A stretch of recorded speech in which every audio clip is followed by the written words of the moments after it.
ঝড়, শীতকাল, প্রতিকূল পরিবেশ, কিন্তু আমাদের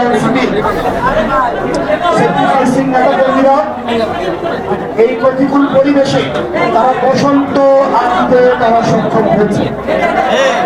এটির জন্য চট্টগ্রামের যারা দিনরাত পরিশ্রম করে যাচ্ছে, চট্টগ্রামের নেতাকর্মী যারা আছে তাদের সবার প্রতি আন্তরিক কৃতজ্ঞতা জানাচ্ছি। আজকে যারা এনসিপিতে যোগ দিয়েছেন, আপনাদের দেখার একটা বিষয় বলছি, আপনারা এমন একটা পরিস্থিতিতে যোগ দিয়েছেন, আপনারা এমন একটা পরিস্থিতিতে এনসিপিতে বসন্ত নামিয়ে এনেছেন যখন সারা দেশে কাল বৈশাখী ঝড় চলছে, রাষ্ট্রীয়ভাবে কাল বৈশাখী ঝড় চলছে। বিএনপি সরকারে এসে তারা সংস্কার বিরোধী একটা অবস্থান নিয়েছে। আমরা ওয়াসিম যে জায়গায় রক্ত দিয়েছে, আমরা ওয়াসিমের রক্তের যে শহর, এই শহরে আমরা দাঁড়িয়ে আছি। অত্যন্ত দুঃখজনক বিষয়, ওয়াসিম, আবু সাঈদ, নির্মুগ্ধরা যে কারণে রক্ত দিয়েছিল, বিএনপি ক্ষমতায় এসে সেই জায়গা থেকে তারা পিছিয়ে আসছে।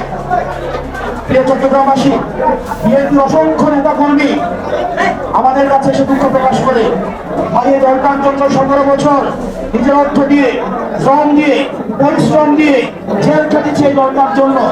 কিন্তু আজকে দুঃখ হয়, ওই বিএনপি হচ্ছে হাইজ্যাক হয়ে গিয়েছে আওয়ামী লীগের দ্বারা। বিএনপি হাইজ্যাক হয়ে গেছে, যার কারণে আজকে ইসাক ভাই আমাদের সামনে। বিএনপি নেতা কর্মীরা এসে দুঃখ প্রকাশ করে আমরা তাদের জন্য শ্রম দিলাম, আমরা তাদের জন্য এই রক্ত, শ্রম, খাওয়া আমরা কোথায় দিলাম? তাদের লক্ষ লক্ষ নেতা কর্মী যারা জুলুম খেটেছে, তারা মামলার জর্জরিত ছিল। বিএনপির নেতা কর্মীরা অবর্ণনীয় নির্যাতনের মধ্য দিয়ে গিয়েছে। অত্যন্ত পরিতাপের বিষয়, বিএনপি তাদের নেতা কর্মীরা যেই বাংলাদেশের স্বপ্নে তারা এই জেল জুলুম খেটেছে, বিএনপি এই স্বপ্ন থেকে অনেক দূরে চলে গিয়েছে। প্রিয় চট্টগ্রামবাসী, আপনাদেরকে এই বিএনপির এই নেতা কর্মীরা, মুসলিম নেতা কর্মীদের তাদের দুঃখের গল্প কথা আপনাদেরকে শুনতে হবে। প্রত্যেকটা ঘরে ঘরে যেতে হবে, আপনাদেরকে মাথায় রাখতে হবে নীরবে একটি বিপ্লব ঘটে যাচ্ছে। প্রত্যেকেই এনসিপিতে আসতে যাচ্ছে। বিএনপির অসংখ্য নেতা কর্মী তারা বিএনপিতে যুক্তি, আমাদের এনসিপিতে যোগ দিতে যাচ্ছে। তারা হয়তো অনেকেই লজ্জা এখন করতে পারে না, আপনারা তাদের কাছে যাবেন। প্রত্যেকটা কমিটির যারা নেতা কর্মী আছে তাদের কাছে আমাদের এনসিপির দাওয়াত পৌঁছে দিবেন। আমরা বিশ্বাস রাখতে চাই, যারা ক্ষমতাকে কক্ষিগত করেছে তারা বাংলাদেশ পন্থার বিরুদ্ধে চলে গিয়েছে, বিরুদ্ধে চলে গিয়েছে, আমাদের শহীদদের আকাঙ্ক্ষার বিরুদ্ধে চলে গিয়েছে। কিন্তু বিএনপির লক্ষ লক্ষ নেতা কর্মী এখনো পর্যন্ত আমাদের স্পিরিটের সাথে আছে। প্রিয় চট্টগ্রামবাসী, আপনারা প্রত্যেকটা রাজনৈতিক নেতা কর্মী প্রত্যেকটা মানুষের কাছে যাবেন, তাদেরকে সংগঠিত করবেন, তাদেরকে আমার পুনর্গঠন করতে হবে। এই পুনর্গঠনের মধ্য দিয়ে আমাদের যে অনাকাঙ্ক্ষিত বাংলাদেশ কাছ থেকে যে স্বপ্ন থেকে আমাদেরকে পিছিয়ে দেওয়া হচ্ছে, সেই বাংলাদেশ অবশ্যই আমরা অর্জন করবো ইনশাআল্লাহ।